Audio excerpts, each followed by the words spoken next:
After the Second World War, the desire to find peaceful solutions for problems and conflicts started 6 countries towards building a united Europe. They began with common control of the important steel and coal industries, which had been one trigger for war. In Strasbourg on the 10th of September 1952, the first meeting was held of the Common Assembly of the ECSC, the European Coal and Steel Community, initiating the European integration project. The member states, France, Germany, Italy, the Netherlands, Belgium and Luxembourg, sent representatives appointed from their national parliaments. The tension was high.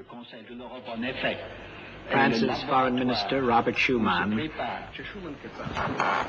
At that time, Paul Callewold was the European Affairs correspondent in Alsace for Le Monde. He recalls how committed people were to their political responsibility. We were in a democracy, but tended to leave things to the governments. The ministers at the time thought about that after the war and put forward some good ideas. So there was the confidence to do that, which I don't see today. J'allais dire ce mot de confiance, voyez-vous, ce que je ne trouve pas aujourd'hui. The creation of a European Economic Community put in place a common market, and the Euratom Treaty on Atomic Energy also became reality. The so-called Treaties of Rome were signed by the 6 members of the ECSC on the 25th of March 1957. They created a common agricultural policy and later a customs union. The tough negotiations continued even as the signing ceremony approached. L'imprimerie nationale à Paris, dont les camions devaient livrer les volumes. The National Printing Works in Paris, whose trucks were to deliver the copies of the Treaty of Rome, couldn't because the negotiations were going on till the last minute. In Rome, they were to sign in these big books. You imagine that they contained the Treaty of Rome, but it was just the first and the last pages, where the ministers signed. Paul-Henri Spaak, Christian Pinault, and in between, the rest were just blank pages. On l'a signé, mais en dessous, il n'y avait que du papier blanc. Nonetheless, the European project continued. In 1962, the Assembly, with 142 members, was first officially called the European Parliament. Initially, member states, fearing they'd lose power, appointed MEPs. But in 1979, 181 million people from 9 countries in the by then enlarged community went to the polls for the first time to elect their European Parliament.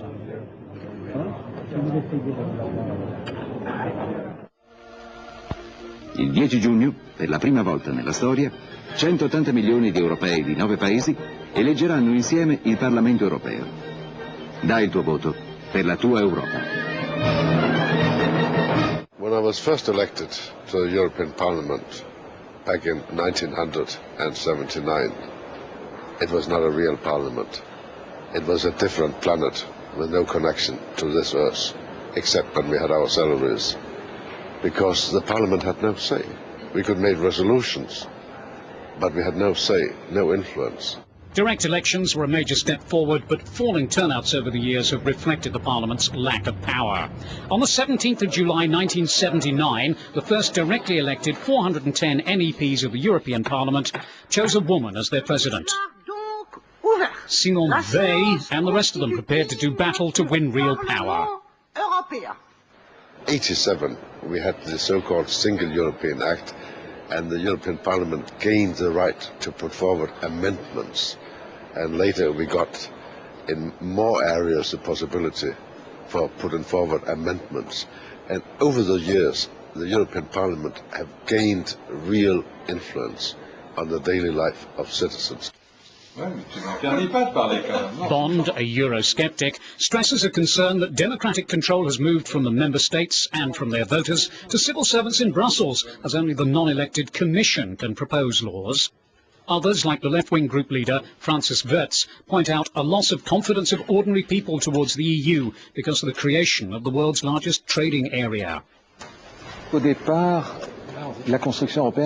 the beginning, this was a project for peace, for reconciliation, bringing together Europe's people, unifying the continent. And that's had a tendency, in particular with the installation of the single market, to make it a Europe of businesses.